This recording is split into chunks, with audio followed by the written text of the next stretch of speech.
Hello everyone, welcome to my channel. Now in this video we are going to see about the kingdom Plantae. Fine.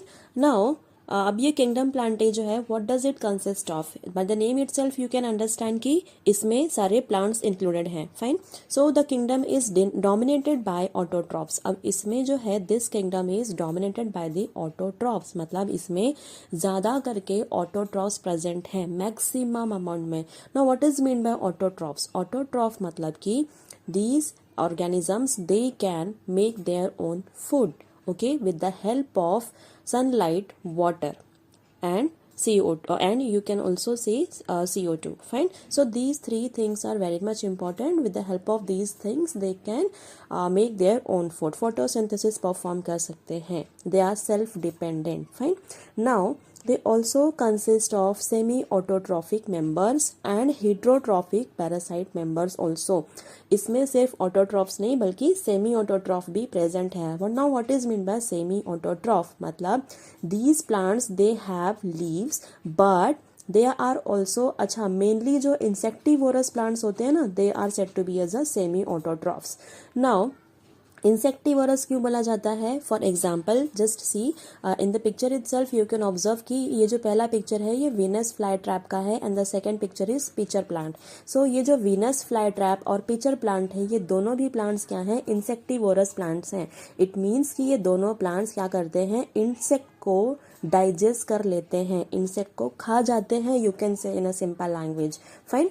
जो भी insect इनके ऊपर बैठेगा वो मर जाता है. They eat these insects. Now semi autotrophic क्यों कहा जाता है? बिकॉज उनके पास लीव्स भी हैं, they can perform photosynthesis but they are also depend on the insects.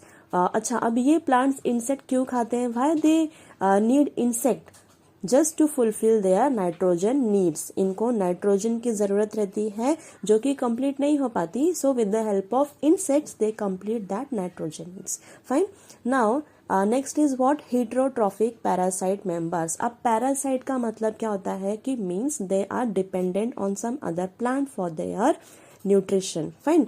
अब ये जो प्लांट है ये कभी भी डिपेंडेंट नहीं रहेंगे. ये अकेले खुद ही ऐसी ट्री लाइक स्ट्रक्चर में ग्रो नहीं हो जाएंगे. ये हमेशा किसी दूसरे ट्री के ऊपर ग्रो होंगे. फाइन. अब ऐसा नहीं है कि वो उनके जो रूट्स हैं वो दूसरे ट्री के ऊपर आ रहे हैं. नो, ये अराइज तो होंगे सॉइल से ही बट फाइनली वो सपोर्ट किसका लेंगे? दूसरे ट्री का. दूसरे ट्री के ऊपर जाएंगे, पूरा क्लाइम कर लेंगे और फाइनली उसी ट्री से जिसके ऊपर वो चढ़ रहे हैं, क्लाइम कर रहे हैं, उसी ट्री से क्या करेंगे? अपना पूरा न्यूट्रिशन खींच लेंगे. और हो सकता है कि वो जो ट्री है जिसके ऊपर वो चढ़े हुए हैं वो सूख जाए. Fine. So they are said to be as heterotrophic parasitic members. और उसमें एग्जाम्पल क्या रहेगा? See you can see the last picture Cuscuta. तो ये जो कस्क्यूटा प्लांट है ये हेटरोट्रॉफिक पैरासाइट है. फाइन. अच्छा, अब रेनी सीजन में you can observe these plants. ये कहीं भी आपको रेनी सीजन में अगर आप घूमने जाओगे ट्रैकिंग एंड ऑल पे, so there you can observe कि कुछ ऐसे क्लाइंबर लाइक प्लांट्स रहते हैं जो कि किसी भी ट्री पे चढ़े हुए रहते हैं. So they are said to be as a Cuscuta. You can observe this. Fine. Now the next is what? See they are all are multi cellular. Multi cellular means what? कि ये एक single cell से नहीं बने होते. जो plants हैं वो सिंगल सेल से नहीं बने होते. rather they are made up of the many cells. So they are said to be as a multicellular. They have eukaryotic cell. Eukaryotic cell means what? They have true cell. They have true cell जिसमें well defined nucleus present रहेगा. Then they will also have membrane bound organelles. Fine. So ये सारी चीजें इनमें पाई जाएगी इनके cell में. They also contain chlorophyll. Chlorophyll pigment is must. Now the next point is cell wall is present. अब इनमें क्या रहेगा? Cell wall present रहेगा which is made up of cellulose. Next point is plants exhibit alternation of generation.